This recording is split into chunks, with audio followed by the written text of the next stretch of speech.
ឥឡូវនេះគឺយើងនៅទីរួមខេត្តស្ទឹងត្រែងកំពុងតែរៀបចំចេញដំណើរថែមសាំងខាងមីខាងកាហ្វេដែរអីចឹងណាបីត្រៀមចេញដំណើរបន្តទៅខេត្តរតនគិរីនៅខាងនោះមកក្រុងធំទៀតតមកដល់ឥឡូវនេះយើងដាក់កាហ្វេដាក់អីសិនហើយបានយើងចេញដំណើរបន្ត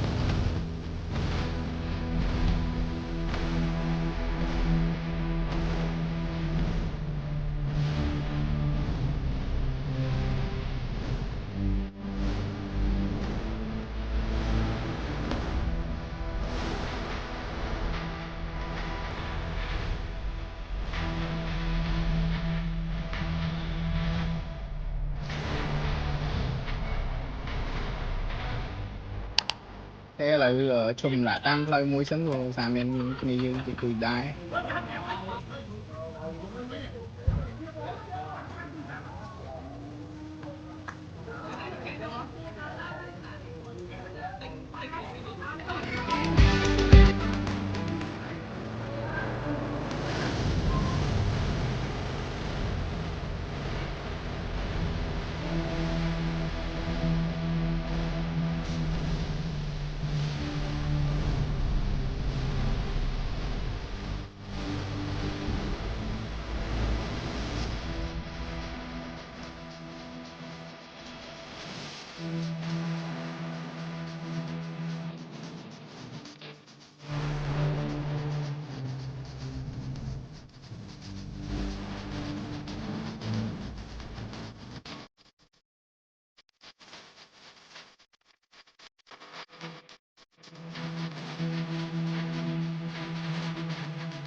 đó trong ban luôn khai được cái này cái gì rồi ủa là cũng đã hiệp trong mà tốt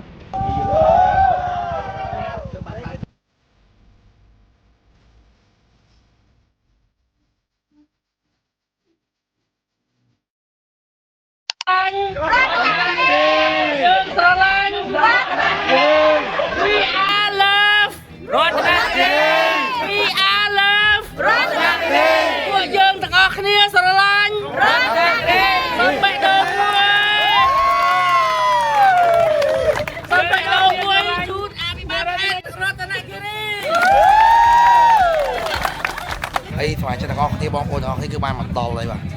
គឺបានមកដល់ជុំគ្នានៅទីនេះហើយគឺយើងបានមកដល់ហើយមកដល់ទាំងអស់គ្នាហើយក្នុងការធ្វើដំណើររបស់យើងមកនេះគឺមានភ្លៀងផងអីផងគឺអូពិសេសមែនតើហើយครับនេះគឺជាស្វាយចិត្តរបស់យើងទាំងអស់គ្នាដែលគាត់បានមកដល់បាទដោយទាំងមុខញ៉ាំស្រស់ស្រាយតែម្ដងបាទមេចង់និយាយស្បាយកត់សេរីមកផ្លូវ best ហ្មងខែឧស្សាហ៍ហើយចង់សំណូមពរទៅណាជីឈប់ពាក់អាវភ្លៀងអីគេចង់សំណូមពរវាមិនណាជីឃើញភ្លៀងអីឈប់ពាក់អាវភ្លៀងឲ្យពាក់តែសាយទួល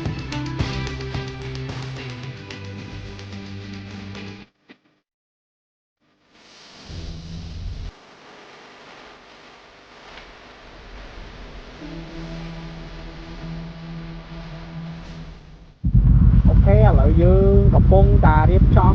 ទីចូលទៅកាន់ប្រទេសវៀតណាមនេះច្រកអន្តរជាតិខ្មែរវៀតណាមយើងដែលនៅច្រកអូយអាដាវខេត្តរតនគិរីអញ្ចឹងយើងនឹងជិះចូលទៅខាងវៀតណាមបន្តិចដើម្បីទៅថតរូបលេងហើយគ្នាយើងកំពុងតែរៀបចំទៅហើយ